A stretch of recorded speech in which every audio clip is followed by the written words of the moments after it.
The stage lights burned hot against his skin, but 5-year-old Michael never flinched. While other children played with toys, he learned to smile through exhaustion, to hit every note perfectly, to move like lightning had struck his small body. His father watched from the shadows, counting mistakes, counting money. The Jackson 5 wasn't just a group. It was a machine, and Michael was its beating heart.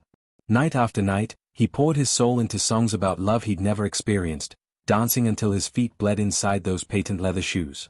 The crowd screamed his name, reaching for him like he was salvation itself. But when the curtains closed, he returned to motel rooms and practice sessions that stretched past midnight. His childhood disappeared between rehearsals and recording studios. He saw it slip away through tour bus windows, watching normal kids ride bicycles and play baseball in parks his fame wouldn't let him enter. His brothers had each other, but Michael lived in a different universe. The talent that made him extraordinary also made him alone. His voice could make stadiums weep, yet nobody heard him crying in the dark. Success came with a price tag written in lost years and stolen innocence. By age 10, he'd mastered performing, but he'd forgotten how to simply be a child. The applause was deafening, the fame intoxicating, but something fundamental was breaking inside him.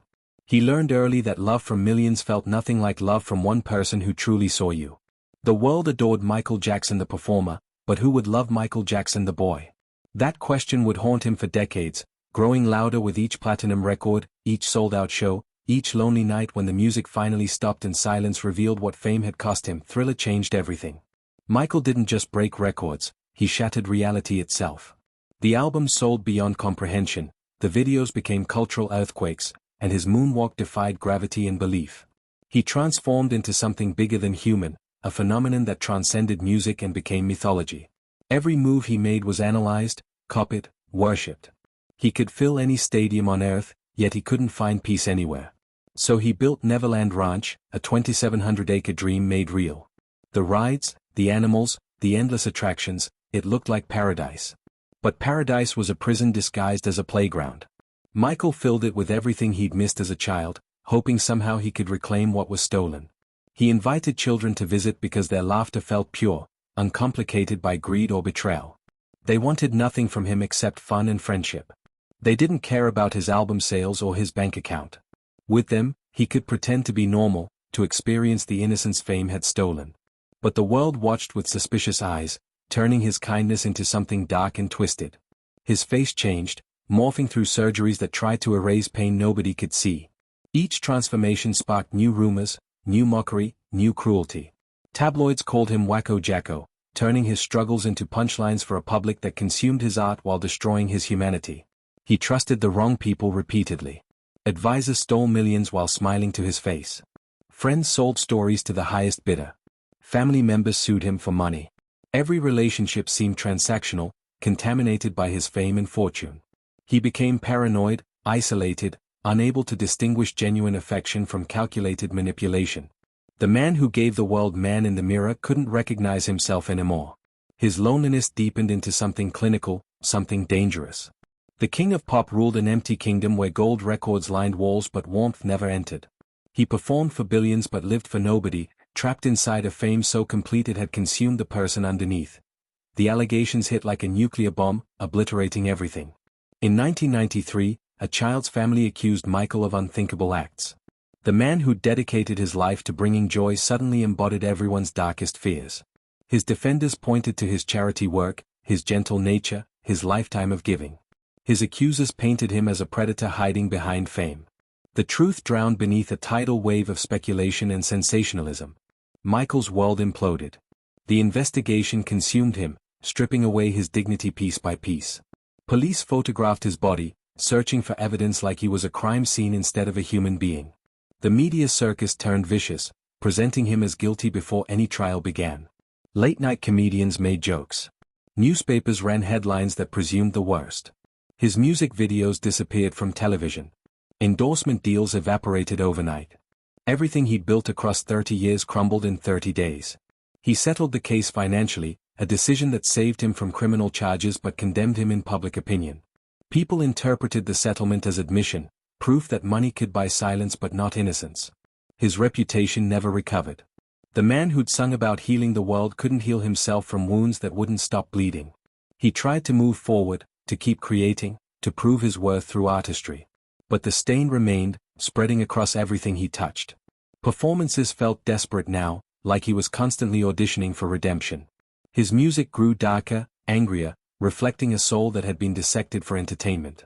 He released albums that critics praised but audiences ignored, too uncomfortable with the controversy to separate art from accusation.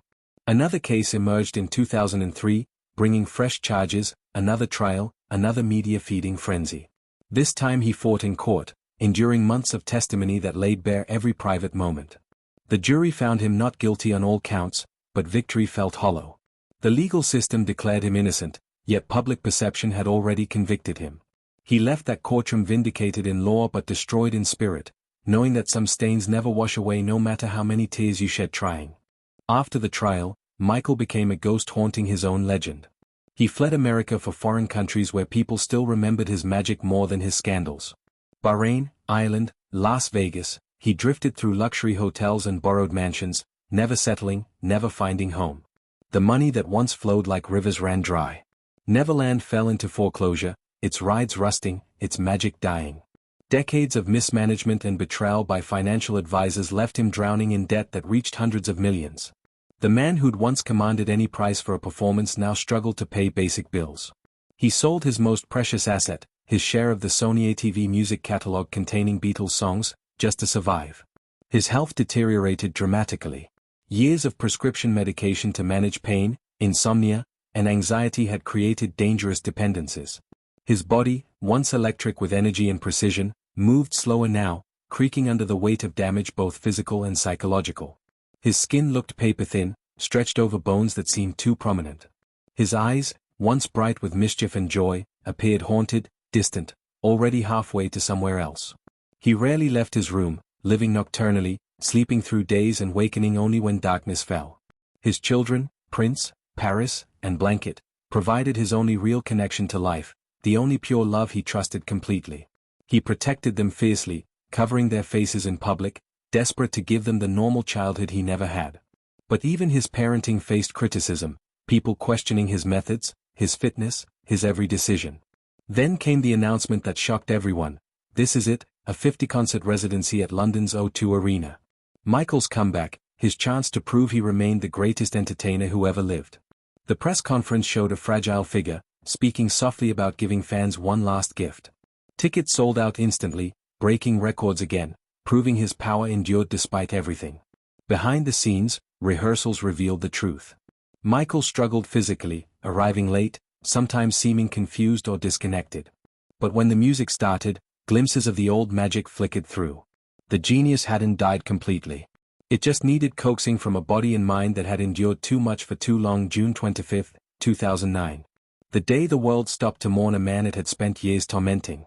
Michael Jackson died in his rented mansion, his heart stopping from acute propofol intoxication, a powerful anesthetic his doctor administered to help him sleep. He was 50 years old, rehearsing for concerts that would never happen, chasing redemption that came only in death.